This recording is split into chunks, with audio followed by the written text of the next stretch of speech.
Hello, hello. Grab your cup of tea. We're going to chat. The Art of Returning to Love book club is resumed. Last week we were talking about adrenal health and the four pillars of what it takes to actually bring our adrenals back online if they're fatigued. And many of us have adrenal fatigue just from the state of the last 2 years and the levels of stress that we've lived through. So if you want to learn more about how to do that, then that class is on this page, so you can go check it out. But today we're going to be talking about how life is the presence kind of in quote, of light and love in everyone and everything. So this means like every particle and wave of matter and of that which is unseen. So we see matter, we see things that are, dense enough that our eyes can put, the frequency is low enough so that we can have something that is seen by the eye. And then there's the unseen. Actually, most of who each of us are is like if in the totality of the 100% of who we are, 96% of who we are is not seen. It's non-physical. So it's all that energy that's flowing in through and around every cell of our being and activating the life force that beats our heart and pumps our blood, right? It's a dynamic force of energy, this presence. So when someone said, like people will say, oh, he or she has good energy. Well, yeah, you can see their body, but you don't necessarily see that good energy. You just feel it, right? So the presence of who we are is a dynamic force of energy that causes and creates your life. It's manifesting, extending itself as every cell of your being. And every breath we take that honors this life creates a level of wholeness that every human being aches for. And it's a yearning that cannot be sated by anything else but the presence of life. So human beings have spent eons looking for, like, the Holy Grail is an analogy that we can use, looking for this presence and this magic, if you will. And of course our heart yearns for it because it's who we are. But we forget that the treasure is inside of our heart. So we're going to come back to our heart in just a minute, but just know that you are a unique facet of this presence. Just like a diamond has multiple facets, but yet it's all still part of the diamond. Or a drop of the ocean is its own drop of the ocean, but it's still part of the entire ocean, right? So we're referring to this presence as your I am presence. It's my I am presence. It's every extension of life's I am presence, right? And the purpose of our life, the purpose of your life and my life and every life, is to be in union, in concert, with this I am presence, with your I am presence. And the hard part is that we don't see. I mean, the part of this presence that resides, some number of feet above us and flows its energy down to us to extend itself as the molecules and atoms and cells that make up our human body. Because we don't see it, we forget about it. We feel disconnected from it. We're so focused on the material that we forget about the non-material, the non-physical. And, a lot of times people will use this word when we talk about living in connection with and alignment with, they use the word alignment. So, but union is actually a bit more of it's more of a complete description, because when we talk about union, then there's no separation between this unseen and seen energy. Alignment can still sort of have us thinking that there's this there could be separation in that. And I'm not saying, this is semantics, I'm not saying there's anything wrong with alignment, but think about union. Think about what it feels like for this energy, this part of your system that it can never go away. You wouldn't have a life. You wouldn't be breathing, speaking, listening, sipping your tea if you didn't have this energy flowing into you and giving you animated life, right? So try to imagine what it feels, and this is what I do. I imagine what it feels like for this life to be every particle of my being, so much so that there's no difference between my spirit and my matter, my soul and my physicality, right?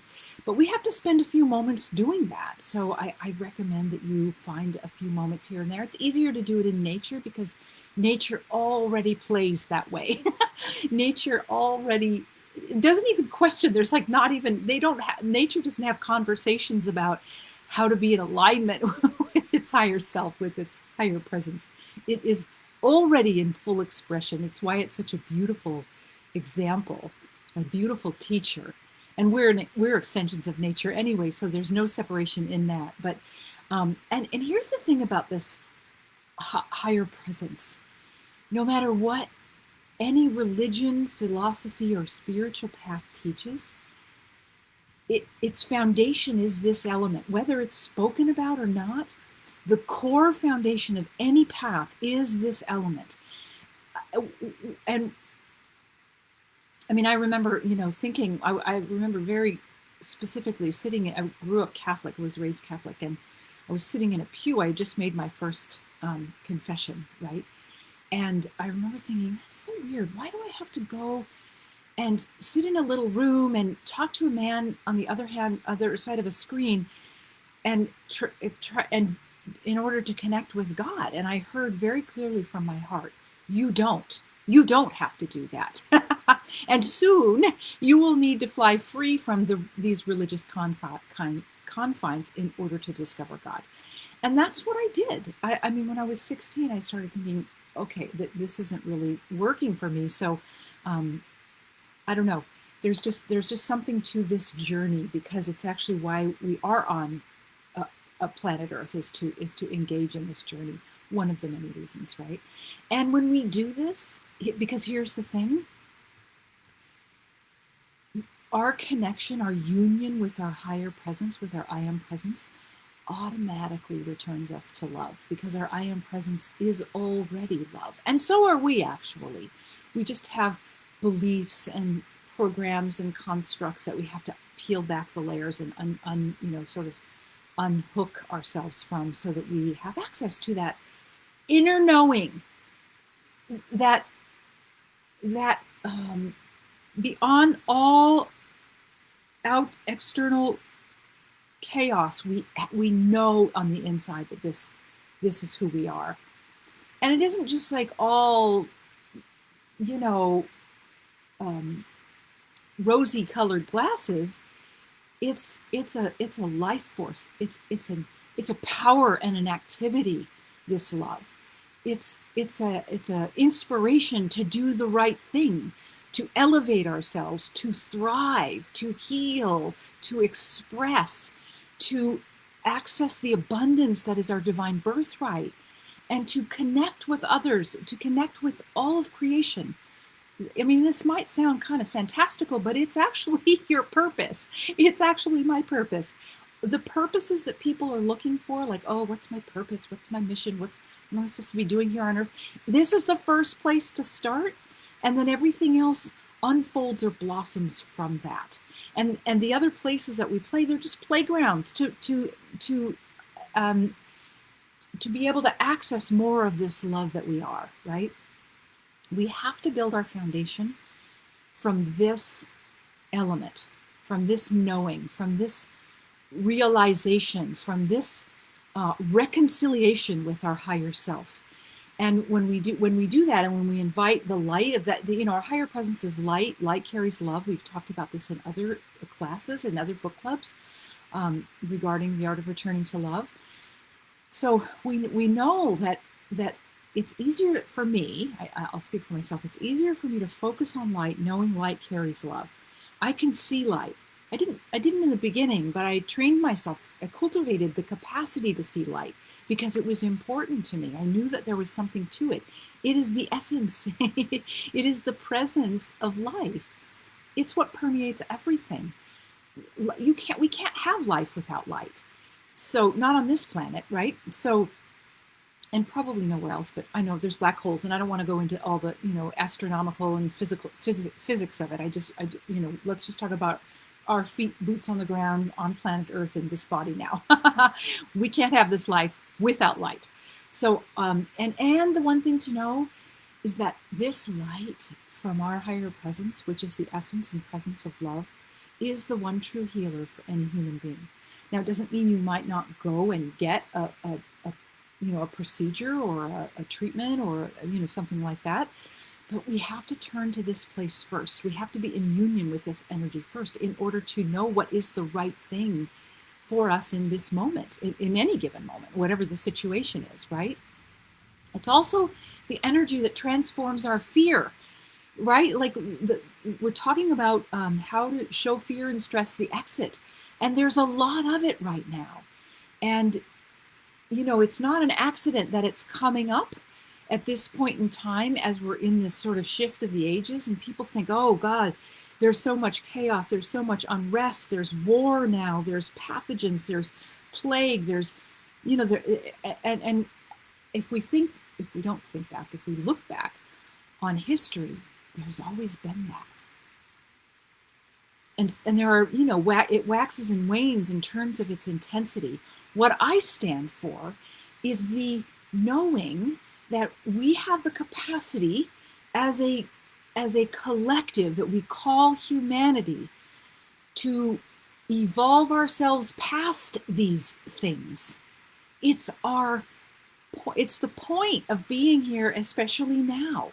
So I would ask you, I mean, part of me wants to say I would beg you, but that's a bit dramatic. But, sometimes I feel that way. It's like, oh, if each human being connected to this higher presence and ask the questions of their heart, like, why is there war? These answers don't come from our head. Our head wants so bad to be the one who knows, but our head is not the one who knows. Our heart is. So when we receive messages that have a stillness and a peace to them, there still may be a strength or a fierceness to them, but it's a different flavor. It's a different essence than the way we get, than the way our head tries to run the show. So what I know is when I ask for reasons, and sometimes I don't get it right away. I mean, sometimes it takes a little bit of time, but oftentimes I will get clarification, sooner rather than later. And it's carried on the wings of light. So when I ask these things, I am inviting the light of my higher presence to bring clarification into my awareness, into my mind. And I have to clear the deck. I have to get all my head games off the stage so that I can receive that information. Now, this is where meditation comes in, and this is why people say, "Oh, I can't meditate because my mind is too busy and too active and won't settle down." Well, welcome to the club. That's true for just about all of us. It's one of the reasons I love a creative process, because it's the same. It gives us the same effect, the same outcome, the same outcome. It gives us the same results. That's the word I was looking for, as meditation.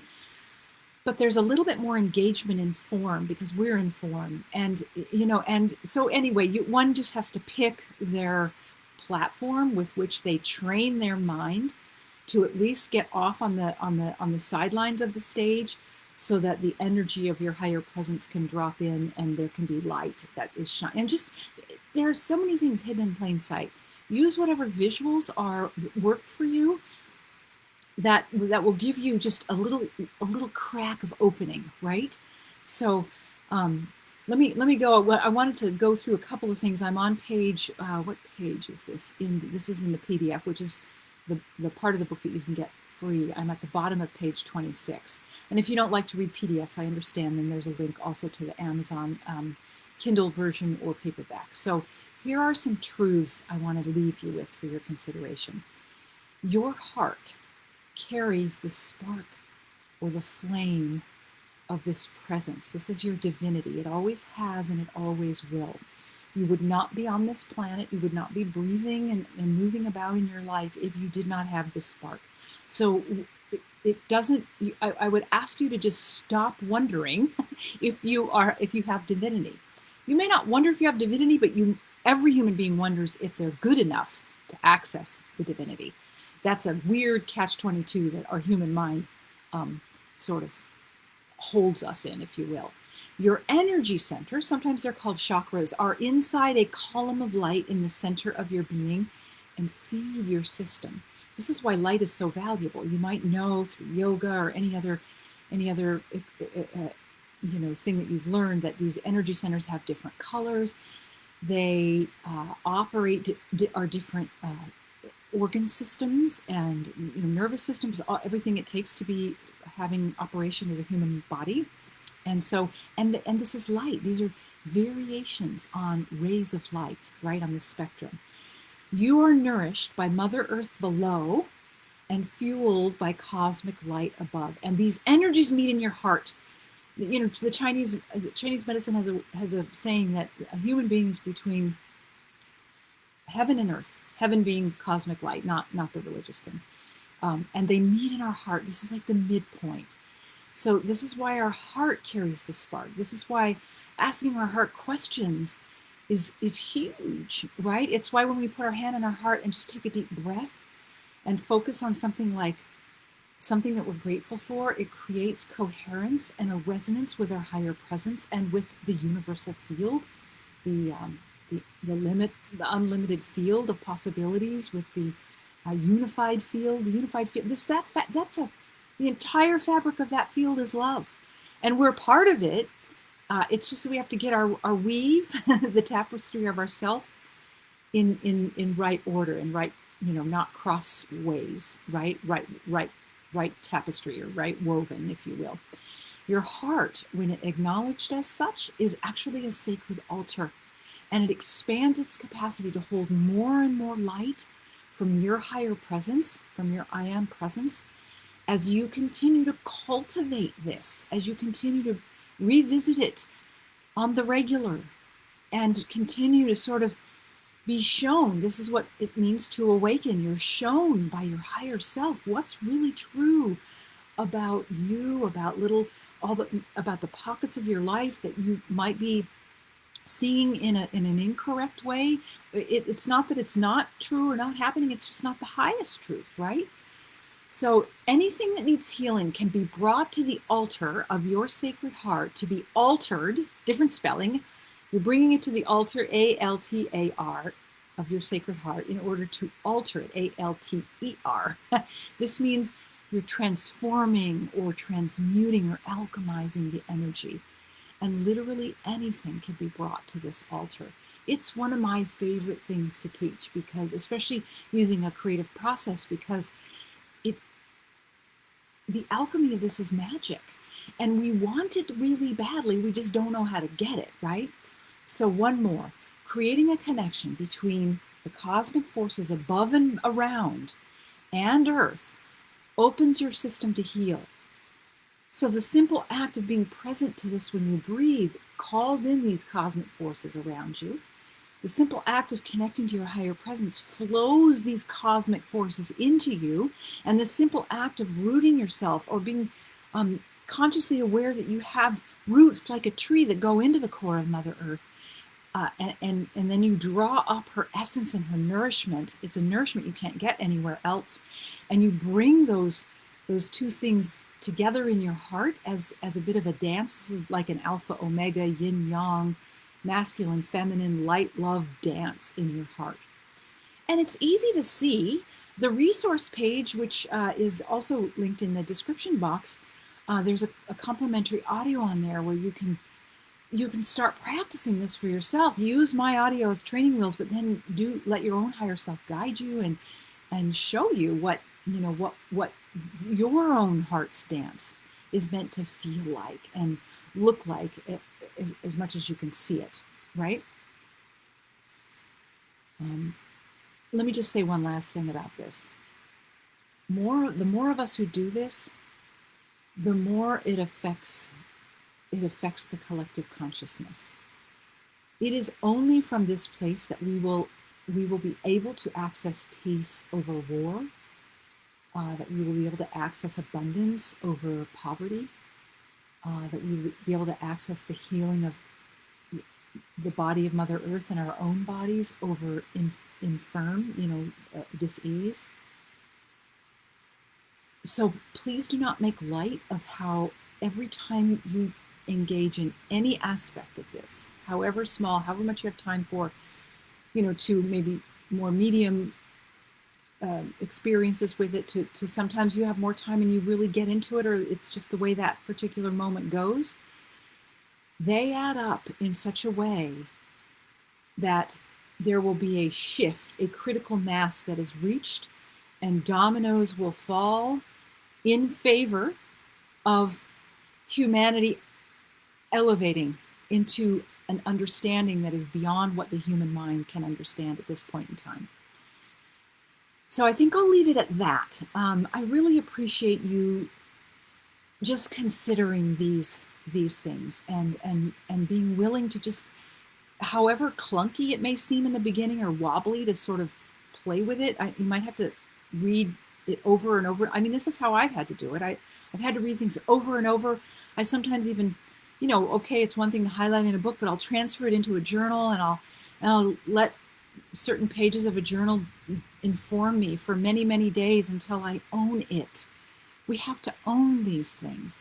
They have to become who we are, because they are who we are. And anything else, again, I said it earlier, will not satiate the hunger that we have for this. So grab the book for yourself. Drop your comments, your ahas, your questions, your considerations in the comments, and just never stop doing this, because this presence and essence is worth the return that you get for cultivating this, is worth everything. Have a delicious week. Oh, I forgot to say, I do this every time. If we haven't yet met. By this time, you're probably like, whatever. I'll just say I'm Laurie Morse, and I am a 30-year practitioner of Chinese medicine. And I also am the director of an online sacred health academy where we walk a path. It's a sacred journey, if you will, to healing. Because, and here's what we get to access on this journey: peace in our heart, a calm mind, and a vital, energetic, whole body. Whole, and however imperfect our wholeness is, we're whole. So everybody wants that, and so that's who I am. Thank you for listening, and I will look forward to hearing from you and hearing what you have to say about these topics.